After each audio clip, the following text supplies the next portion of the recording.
Dear viewers, শতভিসা education YouTube চ্যানেলে তোমাদের প্রত্যেককে স্বাগত। আমরা আজকে পঞ্চায়েত এক্সামের জন্য ইম্পর্টেন্ট একটা চ্যাপ্টারের ওপর আলোচনা করব, সেটা হচ্ছে ব্যাংকিং বা ইন্ডিয়ান ইকোনমির ওপর, অর্থাৎ ইকোনমিক্সের যে একটা বিষয় সেটা নিয়ে আলোচনা করব। বেশ কিছু প্রশ্ন আমরা রেখেছি, তোমরা প্রত্যেককে দেখো। আমরা কিন্তু একদম ফ্যাক্ট এবং এর যে কনসেপ্ট পুরো বলে দেবো, তোমাদের বুঝতে সুবিধা হবে বা এই জায়গা থেকেই দেখবে প্রশ্নগুলো পাবে।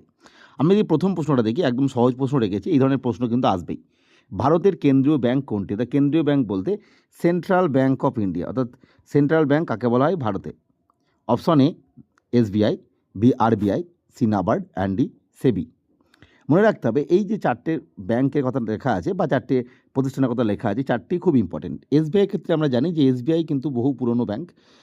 পুরনো ব্যাংক বলতে অ্যাকচুয়ালি এসবিআই হয়েছে পরে, কিন্তু অনেক আগে তিনটে প্রেসিডেন্সি ছিল, তোমরা জানো। 1806 সালে ব্যাংক অফ বেঙ্গল, পরে 1840 এবং 21 সালে ব্যাংক অফ বোম্বে এবং ব্যাংক অফ মাদ্রাস, এই দুটোকে তিনটে ব্যাংক তৈরি হয় এবং পরবর্তী ক্ষেত্রে 1921 সালে এইগুলোকে মার্জ করে ইম্পেরিয়াল ব্যাংক অফ ইন্ডিয়া তৈরি করা হয় এবং পরবর্তী ক্ষেত্রে 1955 সালে এসবিআই তৈরি করা হয় এবং ন্যাশনালাইজ করা হয়। আরবিআই ক্ষেত্রে তোমরা জানো যে আরবিআই প্রথমে 1934 সালের যে আরবিআই অ্যাক্ট সেই অনুযায়ী হিলটন ইয়ং কমিশনের দ্বারা 1935 সালে এস্টাবলিশ করা হয় এবং তখন কিন্তু ছিল এটা প্রাইভেট ব্যাংক। প্রশ্ন আসে যে আরবিআইয়ের মালিকানা যখন তৈরি হয় তখন কাদের ছিল? তখন ছিল প্রাইভেট ব্যাংক। পরে এটাকে 1949 সালে ন্যাশনালাইজ করা হয়, জাতীয়করণ করা হয়। অর্থাৎ প্রথমে ন্যাশনালাইজ হলো রাজবিআই 1949 সালে, সেকেন্ড ন্যাশনালাইজ হলো স্টেট ব্যাংক এবং পরে 1969 সালে এটা প্রশ্ন আসে 14টি ব্যাংকে ন্যাশনালাইজ করা হলো। এই তিনটে ফ্যাক্ট মনে রাখবে। পরে 80 সালে গিয়ে আরও 6টি ব্যাংকে ন্যাশনালাইজ করা হবে, সেটা আলাদা বিষয়। এই চারটে সাল খুব ইম্পর্টেন্ট। নেক্সট যদি আমরা নাবার্ডের ক্ষেত্রে দেখি, নাবার্ড তৈরি হয় 1988 সালে। এটা মূলত কৃষি সম্পর্কিত ব্যাংক, কৃষি ঋণ বা গ্রামীণ ডেভেলপমেন্ট। আর সেবি 1988 সালে তৈরি হয়েছিল, কিন্তু এর সেবিটার গুরুত্ব প্রদান করা হয় 1992 সালে। মূলত সেবি কী করে না, security exchange board of India, তোমরা বুঝতে পেরেছো, স্টক মার্কেট, শেয়ার মার্কেট, এই যে কন্ট্রোলগুলো করে সেটা হচ্ছে সেবি। তাহলে কেন্দ্রীয় ব্যাংক হচ্ছে অবশ্যই উত্তর হবে RBI. Option B is the right answer. Next আমরা 2 নম্বর প্রশ্ন দেখব, সিআরআর এর পূর্ণ রূপ কী? সিআরআর তোমরা জানো যে আরবিআই দ্বারা কিছু টুলস মেনটেন করা হয়, যার মাধ্যমে ভারতের যে অর্থনীতি সেখানে পয়সা কড়ি যখন বেড়ে যায়, ইনফ্লেশন হয়ে যায়, ডিফ্লেশন হয়ে যায় বা বিশেষ কারণে, তারা কিন্তু এগুলো মেনটেন করে। বা কাস্টমারদের যে গ্যারান্টি, ডিআইসিজিসি, যেটা আমি আলোচনা করব পরে, এই সমস্ত বিষয়ের উপর নির্ভর করে কিন্তু সিআরআর, এসএলআর এগুলো নির্ভর করা হয়। এই সিআরআর মানে কি? সিআরআর মানে হচ্ছে option A cash reserve ratio, B credit reserve ratio, C cash rate ratio and D credit ratio reserve. আমি বললাম একটু আগেই যে এই সিআরআর এসএলআরটা করা হয়েছিল, মূল উদ্দেশ্যই ছিল কিন্তু ব্যাংকের যে দেউলিয়া হয়ে যাওয়ার ব্যাপারটা যাতে না হয়, ব্যাংক ঠিকঠাক চলে। কারণ তোমরা জানো 1930-এর দশকে গ্রেট ডিপ্রেশন হয়, সেখানে কিন্তু ব্যাংক দেউলিয়া হয়ে যাচ্ছিলো। এই যে ব্যাপারটা, সিআরআর মানে হচ্ছে সহজ বিষয় যে কোনো একটা দিনে সিআরআর কিন্তু ডেলি বেসিসে মেনটেন করতে হয় ব্যাংকে, এবং না মেনটেন করতে পারলে কিন্তু প্রথম দিনে পর থেকে পরের দিনে কিন্তু এটার জন্য ফাইন করা হয়, তার এক্সট্রা চার্জ দিয়ে কিন্তু সিআরআর জমা দিতে হয়। ক্যাশ রিজার্ভ রেশিও, অর্থাৎ ক্যাশ মানে বুঝতে সম্পূর্ণ ক্যাশ হিসাবে যে কোনো ব্যাংক, শিডিউল কমার্শিয়াল ব্যাংক যেগুলো রয়েছে সে সমস্ত ব্যাংক, ধরি এসবিআই আরবিআইয়ের কাছে জমা রাখবে। অবশ্যই সব ব্যাংকই আরবিআইকে জমা রাখতে হবে। আমি এসবিআই উদাহরণ দিয়ে বলছি। কোনো একদিন যদি ব্যাংকে 100 টাকা টোটাল এনটিডিএল হয়, net time and demand liabilities, যেটা লাইবিলিটিস এবং অ্যাসেট, এটা তোমরা জানো। অ্যাসেট মানে যেটা তোমার জিনিস, আর লাইবিলিটি মানে যেটার জন্য তোমাকে কিছু কাউকে দিতে হবে, অর্থাৎ যেটার প্রতি তোমার দায়িত্ব। যেমন ধরো তুমি টাকাটা দিচ্ছ ব্যাংকে আমি দিলাম 10 টাকা, 10 টাকাটা আমার অ্যাসেট, কিন্তু ব্যাংকের কাছে এই 10 টাকাটা লায়াবিলিটি। আবার ঘুরিয়ে যখন ব্যাংক একে লোন দিচ্ছে 10 টাকা, এই এর কাছে 10 টাকাটা হচ্ছে লায়াবিলিটি, ব্যাংকের কাছে এটা হচ্ছে অ্যাসেট। এটা গেল বিষয়। এরপরে এই সিআরআর মানে কি, যে এসবিআই যে এনটিডিএল প্রতিদিন জমা করলো, এসবিআই কোনোদিন দেখা গেলো 100 টাকা পেয়েছে। এবার আরবিআই ঠিক করে দিয়েছে, আর সিআরআরটা আরবিআই ঠিক করে, যে কোনো রেট আরবিআই ঠিক করে। যদি জানো উত্তর লিখে দেবে আরবিআই বলে দিল যে প্রতিটি ব্যাংকে টোটাল এনটিডিএলের প্রতিদিন 40% কি 38% ক্যাশ হিসাবে জমা রাখতে হবে। কোথায় জমা রাখতে হবে? অবশ্যই আরবিআইয়ের কাছে। তাহলে 100 টাকার মধ্যে 40 টাকা আরবিআইয়ের কাছে জমা থাকলো, বাকি 60 টাকা নিয়ে সে কিন্তু তার ব্যবসা এসব করবে। এটা জমা রাখার উদ্দেশ্যে বুঝতে পারছি, যদি কোনো কারণে ব্যাংকে কোনো সমস্যা হয় সেক্ষেত্রে এই টাকা থেকে ব্যাংক মেটাতে পারবে, বা এই সমস্ত বিষয় আছে। তাহলে আমরা বুঝতে পারলাম এই ক্যাশ রিজার্ভ রেশিও হচ্ছে ক্যাশ হিসাবে জমা রাখতে হবে, আরবিআইয়ের কাছে জমা রাখতে হবে এবং ডেলি বেসিসে মেনটেন হয়। অর্থাৎ রাইট অ্যান্সার হবে option A, cash reserve ratio. Next আমরা দেখব 3 নম্বর প্রশ্ন, এসএলআর বলতে কী বোঝায়? এটা একটু আগেই বললাম, সিআরআর এবং SLR. Option A statutory liquidity ratio, state liquidity ratio, standard loan rate, security lending rate. এই সিআরআর এবং এসএলআর ঠিক একই রকম, কিন্তু একটু পার্থক্য আছে। এসএলআর হচ্ছে, এটা কিন্তু ক্যাশ ট্যাশের ব্যাপার নয়, এটা যে কোনো ফর্মে গোল্ড বন্ড হিসাবে জমা রাখতে হবে, এবং এটা জমা রাখতে হবে নির্দিষ্ট ব্যাংকে। ধরে নিয়ে আমি এসবিআই দিয়ে আলোচনা করছি, এসবিআই এবং আরবিআই। ক্যাশ হিসাবে ক্ষেত্রে ক্যাশ হিসাবে আরবিআইকে জমা রাখতে হচ্ছিলো। এসএলআরের ক্ষেত্রে কিন্তু এটা ব্যাংক নিজের কাছেই জমা রাখবে, এবং অবশ্যই ক্যাশ হিসাবে নয়, এটা জমা রাখতে হবে পেপার হিসাবে, সেটা গোল্ড হতে পারে, পেপার হতে পারে, এই সমস্ত বিষয়। এরপরে এটারও একটা পরিমাণ আছে, যে ওই যে 100 টাকা বললাম, 100 টাকার মধ্যে 38 টাকা বা 38% ক্যাশ হিসাবে জমা রাখতে হবে, এবং দেখা গেল হয়তো বলে দিল 18%, এই রেটটা চেঞ্জ হয়, তোমরা দেখে নেবে। 18% এসএলআর হিসাবে জমা রাখতে হবে টোটাল টাকাটা, সেটা কিন্তু প্রতিদিন জমা রাখতে হবে। এটা হচ্ছে স্ট্যাটিউটরি লিকুইডিটি রেশিও, অর্থাৎ option A is the right answer. পার্থক্য কি? সিআরআর ক্যাশ হিসাবে জমা রাখতে হবে আরবিআইয়ের কাছে, সিআরআর, আর এসএলআর ক্যাশ ছাড়া অন্য ফর্মে জমা রাখতে হবে ব্যাংকের নিজের কাছে। নেক্সট আমরা দেখব 4 নম্বর প্রশ্ন, আরবিআই কোন বছরে প্রতিষ্ঠিত হয়? আমি একটু আলোচনা করে দিলাম যে আরবিআই কবে প্রতিষ্ঠা হয়। অপশন এ 1934, 1935, 1947 এবং 1950। আমি আলোচনা করলাম যে আরবিআই প্রতিষ্ঠা হলো অ্যাকচুয়ালি 1934 সালের আরবিআই অ্যাক্ট অনুযায়ী, এবং যে কমিশনের সুপারিশ হচ্ছে হিলটন ইয়ং কমিশন। এবং আর একটা বিষয় বলে রাখা দরকার, এই সময় কিন্তু আরবিআই পাবলিক মানে প্রাইভেট ছিল, অবশ্যই পাবলিক বলবো না, পাবলিক মানে অ্যাকচুয়ালি গভর্নমেন্ট, প্রাইভেট মালিকানাধীন ছিল। এবং এটা প্রতিষ্ঠা হলো 1935 সালে, 34 সালের অ্যাক্ট অনুযায়ী, হিলটন ইয়ং কমিশনের সুপারিশ অনুযায়ী প্রাইভেট মালিকানাধীনের আন্ডারে 1935 সালে। পরবর্তী ক্ষেত্রে এটা 1949 সালে ন্যাশনালাইজ হয়। ফার্স্ট ব্যাংক ন্যাশনালাইজ হলো 1949 সালে। তারপরে বললাম 55 সালে এসবিআই, তারপরে বললাম 69 সালে আরও 14টি ব্যাংক, এবং তারপরে 80 সালে গিয়ে আরও 6টি ব্যাংক ন্যাশনালাইজ হলো। যদিও বর্তমানে তোমরা দেখবে যতগুলো ব্যাংক ন্যাশনালাইজ হয়েছে তার থেকে কম ব্যাংক আছে, তার কারণ হচ্ছে এটা এসেছে, সেই ব্যাংকগুলো কিন্তু মার্জড হয়ে গেছে, যেটা পরবর্তী ক্ষেত্রে বিভিন্ন কমিটি হয়েছিল, রঙ্গরাজন কমিটি, তাদের যে সুপারিশ সেই সমস্ত বিষয়ের উপর নির্ভর করে। নেক্সট আমরা দেখব পরবর্তী প্রশ্ন 5, সেবির প্রধান কাজ কি? আমি একটু আগে আলোচনা করে দিলাম, সেবি যেটা 1988 সালে প্রতিষ্ঠা হলো, এবং যার রেগুলেশন শুরু হলো 1992 সাল থেকে। এই যে প্রতিষ্ঠা হওয়া সেবি, যেটা security exchange board of India, তার কাজ কি? কৃষি ঋণ প্রদান, শেয়ার বাজার নিয়ন্ত্রণ, বাণিজ্যিক ব্যাংক পরিচালনা অ্যান্ড কর আদায়। আমি একটু আগেই বললাম, এই যে কৃষি ঋণ প্রদান, এটা কে করে? নাবার্ড, আগেই বলে দিয়েছি, নাবার্ড। কৃষি ঋণ থাকলেই নাবার্ড হয়ে যাবে, NABARD, নাবার্ড। শেয়ার বাজার নিয়ন্ত্রণ, এটা করে সেবি, ACBI। বাণিজ্যিক ব্যাংক পরিচালনা অবশ্যই এটা আরবিআই করে। এবং কর আদায়, আমরা বুঝতে পারছি এর সঙ্গে কোনো ব্যাংকের সম্পর্ক, এটা সম্পূর্ণ গভর্নমেন্টের ব্যাপার। বিভিন্ন ট্যাক্স যেগুলো সেন্ট্রালের ক্ষেত্রে সেন্ট্রাল, যেমন কর্পোরেশন ট্যাক্স, ইনকাম ট্যাক্স বা কাস্টমস ট্যাক্স, যেগুলো সরাসরি সেন্ট্রাল নাই। এছাড়া রাজ্য সরকারের ক্ষেত্রে আমরা জানি যে বিভিন্ন যে অ্যালকোহলের ওপর ট্যাক্স, রোড ট্যাক্স বা প্রফেশনাল ট্যাক্স, এগুলো কিন্তু রাজ্য সরকারের। যাই হোক, তাহলে শেয়ার বাজার নিয়ন্ত্রণ করে অবশ্যই রাইট আনসার অপশনে সেবি। এগুলো আমি বলে দিচ্ছি, মনে রাখবে। এইখান থেকে দেখবে ঘুরিয়ে ফিরিয়ে বিভিন্ন পরীক্ষায় প্রশ্ন দেয়। রেপো রেট বৃদ্ধি করলে সাধারণত কী হয়? খুব ইম্পর্টেন্ট বিষয়। আমি একটু আগে আলোচনা করলাম সিআরআর, এসএলআর। এছাড়া কিছু রেট আছে, একটা হচ্ছে রেপো রেট, এখানে যেটা বলেছে রেপো রেট। রেপো রেট কী? রেপো রেট মানে হচ্ছে, ধরা যাক ওই যে এসবিআইয়ের কথা বললাম, এটা এসবিআইতে উদাহরণ দিচ্ছি। এসবিআই কিছু টাকার প্রয়োজন আছে, সে আরবিআইয়ের কাছে টাকা নিল, আরবিআই টাকা দিল, তাহলে এই যে টাকাটা দিল তার একটা রেটে দেবে, সেই রেটটাকে বলা হচ্ছে রেপো রেট। অর্থাৎ আরবিআই টাকা দিচ্ছে অন্য শিডিউল কমার্শিয়াল ব্যাংকে যে রেটে, সেই রেটটা হচ্ছে রেপো রেট। আবার যখন এসবিআই টাকা দিচ্ছে আরবিআইকে, টাকাটা ফেরত যেটা লোন নিচ্ছে ওটা নয়, অন্য কোনো টাকা যখন আরবিআই এসবিআইয়ের কাছ থেকে বা অন্য কোনো ব্যাংকের কাছ থেকে নিচ্ছে, সেটা হবে রিভার্স রেপো রেট। সেটারও একটা পার্সেন্টেজ, যেই পার্সেন্টেজে আরবিআই টাকা নেবে। সেটা কেন নেয় সেটা আমি আলোচনা করে দেবো ধীরে ধীরে, কারণ ইনফ্লেশন কমানোর জন্য, বাড়ানোর জন্য, অর্থনীতিতে লিকুইডিটি বাড়ানোর জন্য আলাদা ব্যাপার। তাহলে আমরা জানলাম রেপো রেট মানে হচ্ছে আরবিআই টাকা দিচ্ছে কোনো শিডিউল কমার্শিয়াল ব্যাংকে যে রেটে লোন দিচ্ছে, সেটা হচ্ছে রেপো রেট। আমাদের প্রশ্নটা যে রেপো রেট বৃদ্ধি করলে কী হবে? অপশনে ঋণ সস্তা, মানে লোন সবাই নেবে, ঋণ ব্যয়বহুল মানে ঋণের যে পার্সেন্টেজটা বেড়ে যাবে, মুদ্রাস্ফীতি বাড়বে মানে ইনফ্লেশন হয়ে যাবে, অর্থাৎ অর্থনীতির টাকার পরিমাণ বেড়ে যাবে, কোনো প্রভাব পড়বে না। আমি একটু আগেই বললাম রেপো রেট মানে হচ্ছে আরবিআই লোন দিচ্ছে কোনো ব্যাংকে, যে কোনো ব্যাংকে, আমি এসবিআই ধরলাম, আগে লোন দিচ্ছিল রেপো রেট আমি ধরলাম আগে 4% ছিল, এটা করে দেওয়া হয়েছে 5%, অর্থাৎ 1% বাড়িয়ে দেওয়া হলো। তাহলে আরবিআই কাছ থেকে এসবিআই 5% ইন্টারেস্টে লোন নিচ্ছে। তাহলে মানে আগে যে টাকাটার জন্য 100 টাকায় 104 টাকা সুদ দিতে হতো, সেটা এখন দিতে হচ্ছে 105 টাকা। তাহলে এই 104 টাকা যে সুদ দেবে ব্যাংক, তো এসবিআই এই 100 টাকাটা নিয়ে নিশ্চয়ই অন্য কাউকে লোন দেবে, জনগণকে, পাবলিককে। তাহলে পাবলিককে যখন লোন দিচ্ছে 100 টাকা, সে আগে হয়তো 100 টাকায় 107 টাকা সুদ নিত, মানে 7 টাকা পার্সেন্টেজে সুদ দিত জনগণকে, এটাকে বলে বেস রেট। এই যে রেটে ব্যাঙ্কগুলো আবার জনগণকে সুদ দিচ্ছে, মানে টাকা দিচ্ছে কমার্শিয়াল ব্যাঙ্কগুলো অন্যান্য তাদের কাস্টমারকে, সেটাকে বলা হয় বেস রেট। এটা প্রশ্ন আছে, বেস রেট কি?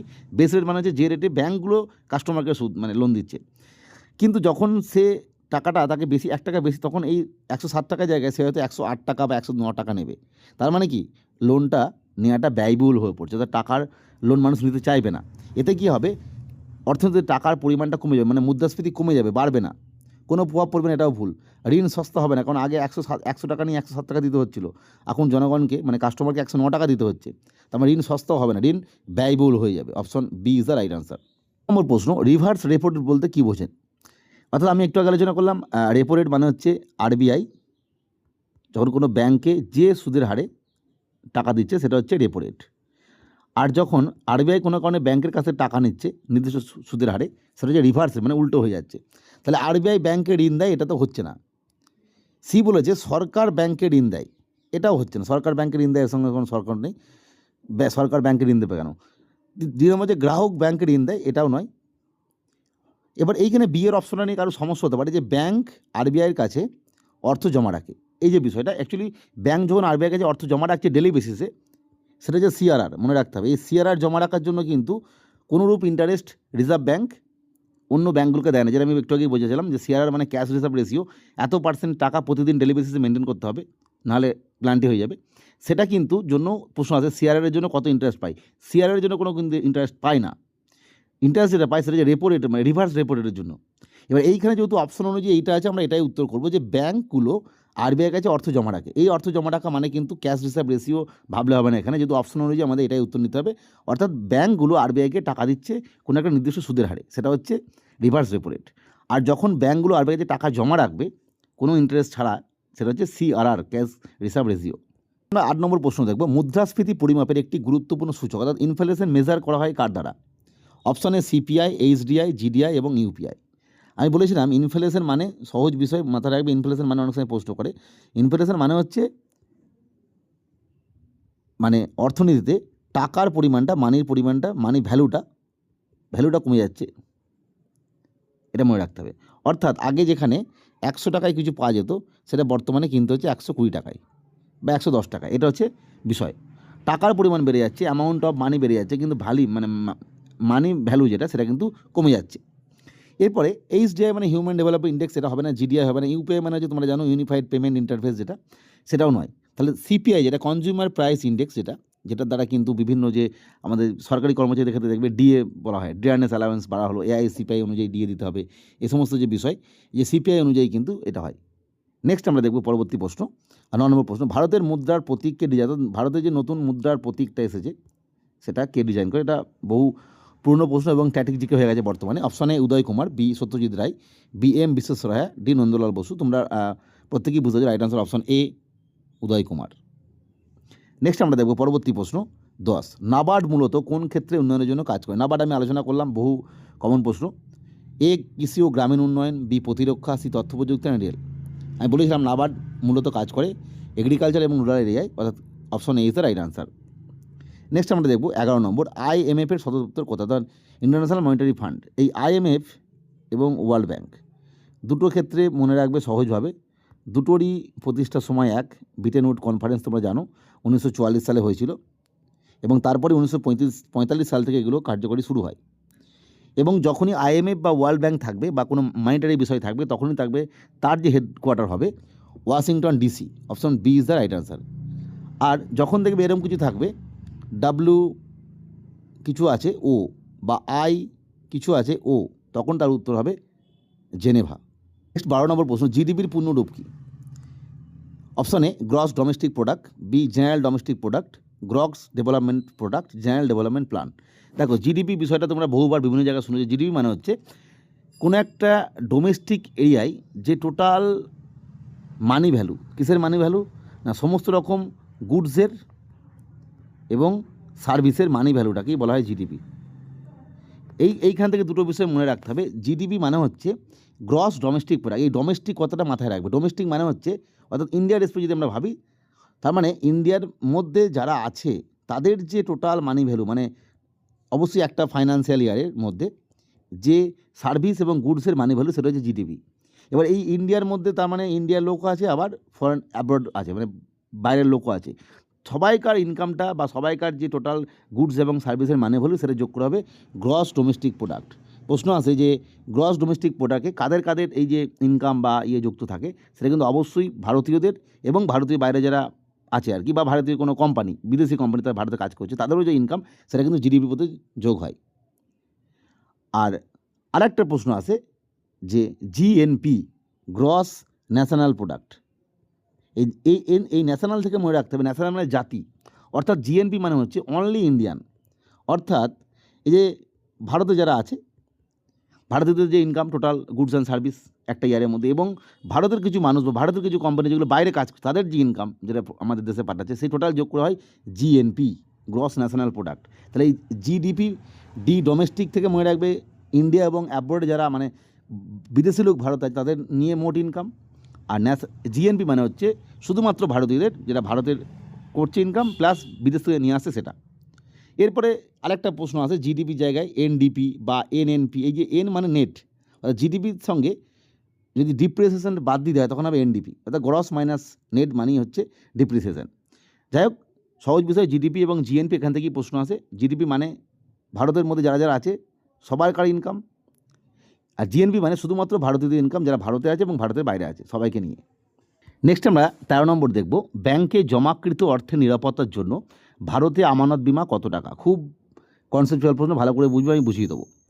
Option A 2 lakh, B 5 lakh, C 10 lakh and D 1 lakh. এটা কি? এটা হচ্ছে অ্যাকচুয়ালি এটার হচ্ছে ডিআইসিজিসি বলে যে স্কিমটা রয়েছে, অর্থাৎ ইন্স্যুরেন্স কাস্টমার গ্যারান্টি স্কিম, যেটা কর্পোরেশন।